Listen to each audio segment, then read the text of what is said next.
মালিক জিজ্ঞাসা করে প্রতিদিন, বান্দা কি কারণে আমাকে ছেড়ে দিলা? হ্যাঁ,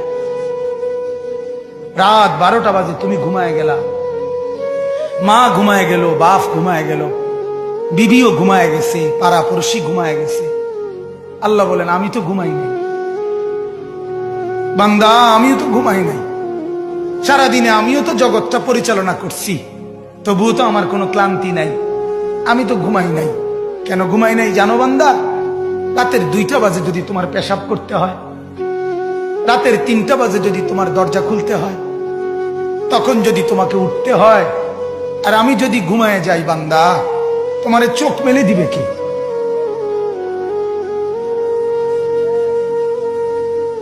এই বাপ, চোখ মেলে দিবে কি?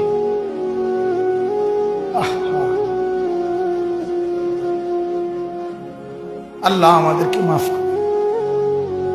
কোরআনুল কারীমের মধ্যে আল্লাহ তাআলা বলছে, ওয়া হুয়াল্লাযী ইয়াতাওয়াফফাকুম বিল-লাইল। কোরআনে আল্লাহ বলে, বান্দা শোনো, প্রত্যেকটা মানুষকে রাত গভীরে যে ঘুম আমি দেই, সেটা ঘুম না, আমি ওয়াফাত দেই, আমি মূলত মৃত্যু দিয়ে দেই। আবার আমি দয়া করে একটা নির্দিষ্ট সময় পরে চূড়ান্ত মৃত্যু দেব বলে আমি আবার সেই হায়াত সকালবেলা যখন জাগতে শুরু হয় তখন আমি ফিরাই দেয় আল্লাহ। এমনও মানুষ আছে পৃথিবীতে, রাত্রিবেলা ঘুমাইছিল ভালো মানুষ, সকালবেলা আর জাগে নাই। আমার একজন দূরসম্পর্কীয় চাচা আছে, প্রফেসর ছিলেন, ভালো মানুষ ছিলেন, রাত্রিবেলা জলজ্জান্ত মানুষ ঘুমাইছে, সকালবেলা আর দরজা খুলে দেখছে ওই মানুষটা জীবিত ছিল না, মারা গেছে। হতে পারে না? হতে পারে কিনা বলেন না? তাইলে বছরের পর বছর, মাসের পর মাস, এই বাপ, বাহিরের কারো চিন্তা করে বাদ দেন। আপনারা যারা বসছেন, আপনাকে বলছি, আপনি কষ্ট করে বসছেন, রাতের 12টা বাজে, রাতের 12টা বাজে, এত কষ্ট করে বসছেন, বিনিময়ে একটু ভাবেন, একটু ভাবেন, অনুরোধ আমার, একটু ভাবেন। আজ মাঝে মাঝে মন চায় আল্লাহর বান্দা মুসলমানদেরকে বুকে জড়ায় ধরে কাঁদি যে বাপ, কেন এত ভুল করছেন? আল্লাহকে কেন এত নারাজ করছেন? যার বিবি বেপর্দা, আপনি আল্লাহকে কত পরিমাণ নারাজ করাচ্ছেন। যার স্ত্রী, যার মেয়ে বেপর্দা, আপনি আল্লাহকে কি পরিমাণ নারাজ করছেন বলেন? এক কুকুর মরলে, লাশ ফেলে রাখলে যেই দুর্গন্ধ ছড়ায়, সেই দুর্গন্ধে অল্প কিছু মানুষের কষ্ট হয় কিছুক্ষণ, কিন্তু এক নারী বেপর্দা হাঁটলে যে যুবকগুলোর চরিত্র নষ্ট হয়, সেই নারী এক মরা লাশওয়ালা কুত্তার চাইতেও বেশি দুর্গন্ধ ছড়ায়। কুকুরের দুর্গন্ধ এত বেশি ছড়ায় না, বেপর্দা নারীর দুর্গন্ধ যে পরিমাণ ছড়ায়। সে তো শত শত যুবক তার চরিত্র শেষ করে দিছে। এই সিনেমার নায়িকা নর্তকীরা উলঙ্গ আর ছবি আর বিবস্ত্র ছবি আর নাচ গানের এই ফুর্তি দেখিয়ে এরা হাজারো যুবকের চরিত্র গঠন করে না নষ্ট করে? কথা বলেন না কেন? এজন্য আমার শায়েখ আল্লামা মুফতি মুশতাকুর নবী সাহেব বলে, হাজারো মানুষের জীবন নষ্ট করে যে, এজন্য তার জীবনে কখনো সুখ ধরা দেয় না। এজন্য এই পৃথিবীর জরিফ এটা, আপনি জরিফ চালায়া দেখেন, যত সিনেমার নায়ক নায়িকা, এদের জীবনের মতো দুঃখী জীবন, ব্যক্তি জীবনের মতো কষ্টের জীবন আর কারো নাই। আপনি খবর লাগান, আপনি খবর লাগান, এদের মতো লাঞ্ছনা। কারণ হাজারো যুবককে নষ্ট করছে এই হাসি দিয়া, অথচ এই হাসি তার মূলত আসল হাসি না। এই হাসি যদি ল্যাবে অথবা ডায়াগনস্টিক সেন্টারে পরীক্ষা করায়, প্রত্যেকটা হাসির মধ্যে ফরমালিন পাওয়া যাবে। কি পাওয়া যাবে? ফরমালিন। ফরমালিন। কি বুঝে বিড়ি খান, কি বুঝে সিগারেট খান, কোন বুঝে দাড়ি কাটেন, কোন বুঝে টেলিভিশনে নর্তকীর নাচ দেখেন। আজ 20 বছর ধরে যার ঘরে রঙিন টেলিভিশন চলে, নাচ গান, সিনেমা, নাটক, নর্তকীর ছবি, আমনের বউ বাচ্চা বছরের পর বছর আমনের ঘরে বইয়া, সোফাত বইয়া বইয়া টেলিভিশনে নাচ গান দেখে, আমনে মরতেন না? আমনের বউ বাচ্চা মরতো না? আমনে আল্লাহর সামনে দাঁড়াইতেন না? না, জিন্দিগিটাই ছবি, জীবনটাই ছবি, একেবারে যেটা পাও। আজ মুসলমানের যুবকের কথা হইল বেঈমান, ইহুদি আর কাফেররা আমাদেরকে এরকম ফাঁদে ফেলাইছে যে যা কিছু আছে 24 ঘন্টা মুসলমানের ছেলে মেয়ের হাতে মোবাইল তুলে দিছে, যেটা ফাও শুধু ছবি উড়াই আমগো কাছে পাঠায়। এটা কুত্তা হোক, বিলাই হোক, শুকর হোক, মানুষ হোক, গরু হোক, ছাগল হোক, হুজুর হোক, পাবলিক হোক, বেড়া হোক, বেড়ি হোক, জোয়ান হোক, বুড়া হোক, যেটা পাউলা শুধু ছবি উড়া। জিন্দিগির কাজে একটা আহ হায় হায় বাপ, তোমরা বুঝো না, বেঈমান তোমাদেরকে বেঁধে ফেলছে আষ্টে পিছে। নবীজি এ কথা বলছে, উম্মত, চুরি ডাকাতি জিনা ব্যভিচার মদ জুয়া নাচ গান টেলিভিশন নাটক সিনেমা বিড়ি সিগারেট তুমি সব করতে থাকো, তোমার জিডা মনে কয়টা করো, হাসরের ময়দানে শুধু আমার দ্বারে আইও, আমি বেহেশতে ফাড়াই দিমু, এটাই তো সুপারিশ না? তো আমনে ঘটনা কি? এক বুজুর্গ বলছেন, আমি দেখলাম যে পুরা বাজারে যত ব্যবসায়ী তাদের মাল বিক্রি করতেছে, তন্মধ্যে সবচেয়ে বেশি চিল্লাইতেছে, কাস্টমার গ্রাহক ডাকতেছে এই বরফ বিক্রেতা, এবং চিৎকার করে করে বলতেছে, হে আল্লাহর বান্দারা, তোমরা ওই ব্যক্তির উপরে একটু দয়া করো, যাদের নেওয়ার জলদি জলদি নাও, যার পুঁজি খুব দ্রুতই গলে গলে শেষ হয়ে যাইতেছে। মানে আমার এই বরফের চাকাটা যদি তোমরা কিনতে দেরি করো, তাইলে আমার এটা কিন্তু এটাই আমার পুঁজি, এখন এটা যদি দেরি করো তাহলে গলে গলে কি হয়ে যাবে, আমার পুঁজি শেষ হয়ে যাবে, আমি আর বেচমু কি? তাইলে বরফের চাকাটা এমন না যে যতক্ষণ বেচা হবে না অতক্ষণ গলবে না, এমন সে গলতেই আছে, বেচা হোক কিংবা না। তো ওই আল্লাহর ওলি বলেন, আমি এই বরফ বিক্রেতার এই আহাজারি, তার এই চিৎকার চেঁচামেচি, তার এই পেরেশানি থেকে আমার হায়াতের কদর বুঝলাম, জীবনের কদর বুঝলাম, যে আমার হায়াতটাও ঠিক এরকম, এটা গলে গলে শেষ হয়ে যাচ্ছে, প্রতি মিনিট প্রতি সেকেন্ড আমি ঘুমে থাকি কিংবা সজাগ থাকি, আমার হায়াত শেষ হচ্ছে। খামখেয়ালি করে গপ মারলাম, তামাশা করলাম, তবুও শেষ হচ্ছে। কঠোর পরিশ্রম করতেছে ওই ব্যক্তির সময় কি হইতেছে, হায়াত শেষ হচ্ছে। অতএব বরফ বিক্রেতার পুঁজি যেমন গলে গলে শেষ হয়, আমাদের হায়াত, আমাদের জিন্দিগি, আমাদেরকে একটি নির্দিষ্ট সময় আল্লাহ তাআলা বেঁধে দিয়েছেন, আল্লাহই জানেন সেটা কতক্ষণ, কিন্তু আমরা এটা বিশ্বাস করি নির্দিষ্ট। অতএব এই নির্দিষ্ট সময়টুকু আমরা যদি গুরুত্ব দেই কিংবা অবহেলা করি, সমানভাবে চলে। আমি ঘুমাইলাম 10টা বাজে, জেগে দেখি 12টা বাজে, তার মানে কি, আমার এই ঘুমের মধ্যে রাইখাই আমার হায়াতের 2 ঘন্টা আমার উপর দিয়ে চলে গেছে, গেছে কি না বলে? এমন আপনি চা দোকানে বসছিলেন 4টা বাজে, এখন দেখেন 6টা বাজে, আহা, আপনার এই চা দোকানের এই গল্প গুজবের মধ্যে রাইখাই আপনার হায়াতের 2 ঘন্টা আপনার থেকে চলে গেছে। এবং এটাই সত্য যে এটা আর কোনোদিন ফিরবে না, আর কোনোদিন না। বিশ্ববিখ্যাত মুফাসসির হযরত মুজাহিদ ইবনে জবর রাহমাতুল্লাহ আলাইহি, যিনি হযরত আব্দুল্লাহ ইবনে আব্বাস রাদিয়াল্লাহু তাআলা আনহুমার ছাত্র ছিলেন, তাবিঈ, যারা সাহাবীকে দেখছেন, তো তিনি বলেন, প্রত্যেকটা দিন যখন ভোর হয়, সকাল হয়, তো পৃথিবীবাসীকে ডাক দিয়ে বলে, হে জগৎবাসী, আল্লাহর কসম, আমি একটা দিন কিয়ামতের পূর্বে শুধু এই আজকের জন্যই এসেছি, আমি আর কোনোদিন আসবো না ফিরে, তুমি আমারে নষ্ট করো না, বরবাদ করো না, আমারে কদর করো। আজকের এই 13ই অক্টোবর আগামী শুক্রবারে আবার ফিরবে না, শুক্রবার একটা আসবে, কিন্তু সেটা 13ই অক্টোবর হবে না, সেটা হয়ে যাবে 20 অক্টোবর, ঠিক না বলে? এই ঘন্টা, এই মিনিট, এই সেকেন্ড, এই সময় আর আসবে।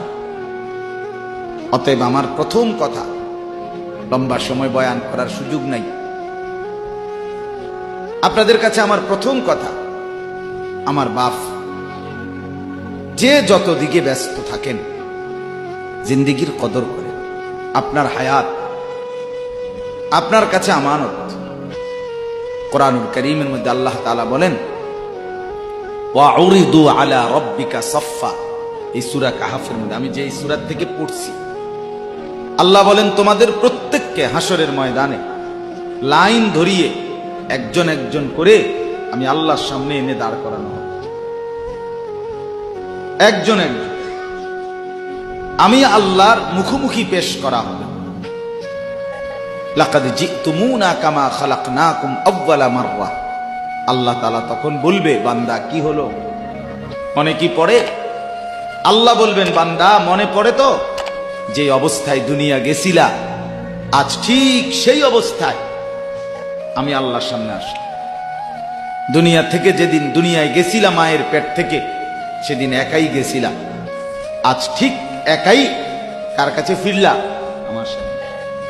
বাল জাআমতুম আল্লান নাজআলা লাকুম মাওঈদা। এরপরে আল্লাহ বলবে, তুমি তো মনে মনে ভাবছিলা, যেই ফুর্তি যেই তামাশা তুমি করতেছিলে দুনিয়ায়, তুমি মনে করছো এমন একটা দিন আসবে না। তুমি ভেবেছিলে মরতে হবে না, হাসরের ময়দান আমি আল্লাহর সামনে আসবে না। আজ তো দেখতে হবে। আজ চতুর্দিকে তাকিয়ে দেখো, এটা হাসরের ময়দান। আজ দেখো মানুষগুলো কাঁপতেছে, আজ দেখো মানুষগুলো ভয়ে তটস্থ। তাকিয়ে দেখো। ওয়াবুদি আল কিতাব ফাতারাল মুজরিমিনা মুশফিকিনা মিম্মা ফি।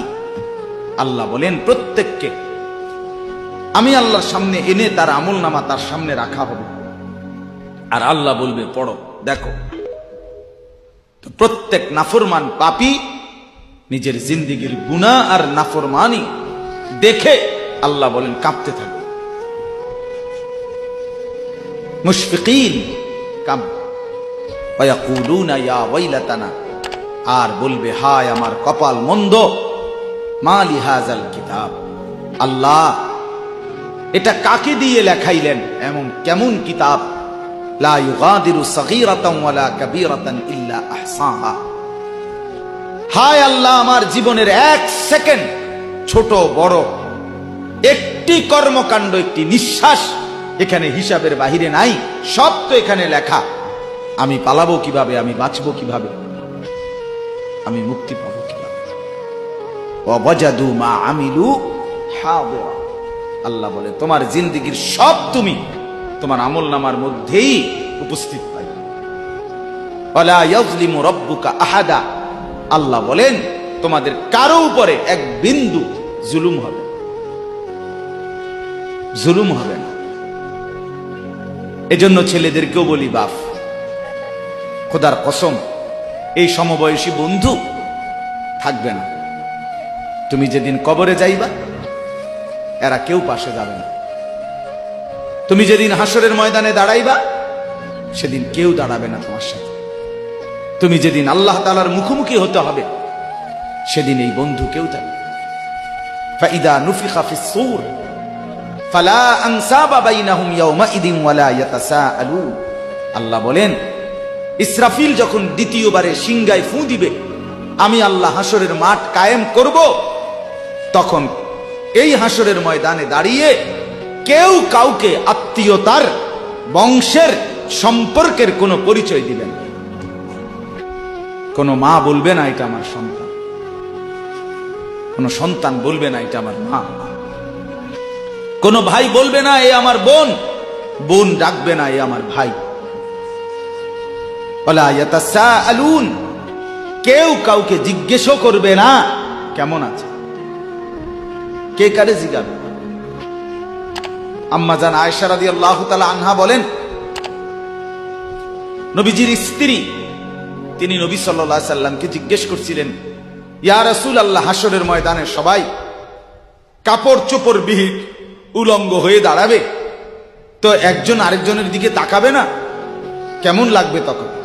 রাসূলুল্লাহ সাল্লাল্লাহু আলাইহি সাল্লাম বলেন, খোদার কসম আয়েশা, হাসরের ময়দান এতটা ভীতিকর অবস্থা যে একজন মানুষ নিজেকে বাদ দিয়ে কারো ব্যাপারে তাকানো চিন্তা করার, খবর নেওয়ার 1 সেকেন্ড সময় পাবো। সকলেই উপরের দিকে নিজেকে নিয়েই ব্যস্ত থাকে। ইয়া রব্বি নফসি নফসি, ইয়া রব্বি নফসি নফসি, ইয়া রব্বি নফসি নফসি। এজন্য বাপ আমার, আপনার হায়াত আপনার কাছে। আপনি যেদিন মরবেন সেদিনও মানুষ ভাত খাবে। এই গ্রামবাসী ধোকা, ধোকা, মহল্লাবাসী ধোকা, এগুলো সব ধোকা, সব ধোকা। বন্ধুরা ধোকা, স্ত্রী ধোকা, এগুলো সব ধোকা। সব ওই রাত্রে খানা খাবে, আপনারে দাফন করে আসে। আরো বেশি খাইব মানুষের ঘরের থেকে, যাইতে আইনা ভাত খাওয়া। আও হারাদিন কাঁদছে নামনে, শরীর দুর্বল হয়ে যাব খানা না খাইলে। ভাত খা, খানা বন্ধ। লাশের সামনে, লাশের সামনে মুসলমান আজকে জানাজা, লাশ সামনে, এখানে দাঁড়াইয়া জিগায় খানাটা কোন দিন কইয়া লাইলে ভালো আছিল। কি আহা আহা, মানুষ কার জন্য শিক্ষালেন? এই মানুষগুলো তারা আজকে জিগায় খানাটা কোন দিন করবে। 4 দিন না খানাটা কি সোমবারে করলে ভালো হয় না মঙ্গলবারে করলে ভালো হয়? কত অনবুজ করে লাইলে ভালো আছিল। লোকজন কি আর আবার ফাইবেননি? হ্যাঁ, মানুষটিরে আবার কইতো আইবেন, আজকেই কইয়া লাইলে ভালো। ফলে জানাজার লাশের সামনে দাঁড়াইয়া আগে কইয়ালায় সবাই খেয়াল রেখেন সোমবারে খানা। আহ, এর নাম দুনিয়া, এর নাম, এর নাম দুনিয়া। এই জন্য দুনিয়া বড়ই স্বার্থ। এটা রাক্ষস, শুধু গিলে খায়, তৃপ্ত হয় না, তৃপ্ত হয়। সেদিন আমি এক কুটিপতির বাড়িতে গেছি, অনেক বড় সম্পদশালীর বাড়িতে গিয়া তার বাসায় বাথরুমে গেছি। দেখি যে বাথরুমের যে দরজা, দরজার যে সিটকারি লাগায়, তো সিটকারিটা আছে, কিন্তু সিটকারিটা যেটার মধ্যে লাগাই ছোট্ট বল্টু একটা, এটার মধ্যে লাগাই যেটার মধ্যে আরে এটা নাই। এবারে লাভ হলো কি, কিসের মধ্যে লাগাই? কথা বুঝছেন না আপনি? লকটার এই ছোট ইয়াটা যেটার মধ্যে লাগায় আর এটা নাই। তা নাই বের হয়ে বললাম, হা ভাইয়া, এরই নাম দুনিয়া। দুনিয়া এমন একটা না একটা থেকেই যায়, সব চাহিদা, সব প্রয়োজন পূরণ হয় না, পূরণ হয়। আপনার লাশ যেদিন জানাজা হবে সেদিনও আপনার ঘরের হাজারো প্রয়োজন বাকি থেকে যাবে, বাকি থেকে। পৃথিবী হাসবে ঠিকই, সিএনজিও চলবে, অটোও চলবে, সূর্যও ডুববে, চাঁদও উঠবে, রাতও শেষ হবে, দিনও আসবে, কেউ থামবে না আপনার জন্য। আপনি শুধু চলে যাবেন একা কবর, কেউ থামবে না। এরে বাপ, কেউ থামবে না। ছেলেরা আজকে বন্ধুর পাল্লায় পড়ে নষ্ট হয়ে যাচ্ছে। আহ, সমবয়সী বন্ধু তোমার উলঙ্গ ছবি দেখায়া, নর্তকী দেখায়া শেষ করে দিল, তুমি বুঝলাম। সমান সমান বন্ধু একসাথে তোমার জুয়ার আড্ডায়, মদের আড্ডায়, নারীর আড্ডায়। আহ, আফসোসের ব্যাপার। ভাবতেই শিখে না একজন মানুষ সুস্থ স্বাভাবিক, একজন সতেজ সবল মানুষ, সে কেমনে এত বোকা, নিজেকে ধ্বংস করে। আমি যখন এখন এই মাত্র যে দিদা আসতেছিলাম গাড়ি দিয়া, একটা ছেলে প্রতিবন্ধী, ছোট একদম প্রতিবন্ধী, সে দাঁড়াইয়া রয়েছে মাঝখানে, মানে গাড়ির হরনও বোঝে না, কিছুই বোঝে না সে। পর আরেকটা ছেলে ধরে তারে এক পাশ করে দেওয়াতে তারপরে আমার গাড়িটা আছে এই এখানে। এখন এই ছেলেটা তো অবুঝ হইতে পারে, এই ছেলেটা তো প্রতিবন্ধী, সে তার ভালো মন্দ বুঝে না। কিন্তু তুমি ছেলে সুস্থ সবল স্বাভাবিক যুবক, তুমি কেমনে নিজের ভালোটা বুঝো না? তুমি কেমনে নিজের ভালোটা বুঝো না? বলে এত মানুষের জানাজা, কবরস্থান নাই এমন কোন এলাকা আছে? বলেন, আপনাদের মহল্লায় কবরস্থান নাই? আপনারা কোনোদিন জানাজা পড়েন নাই? আপনারা লাশ দেখেন নাই? তাহলে জলজ্জান্ত মানুষ আজকে কবরে। জনাব হযরত মাওলানা আব্দুল বারী সাহেব, আমার তো পুরা মনে আছে কত সময় আমার সাথে, কতদিন বয়ান একসাথে দেখছি, বসছি, কথা বলছি, কোথায় হারিয়ে গেল?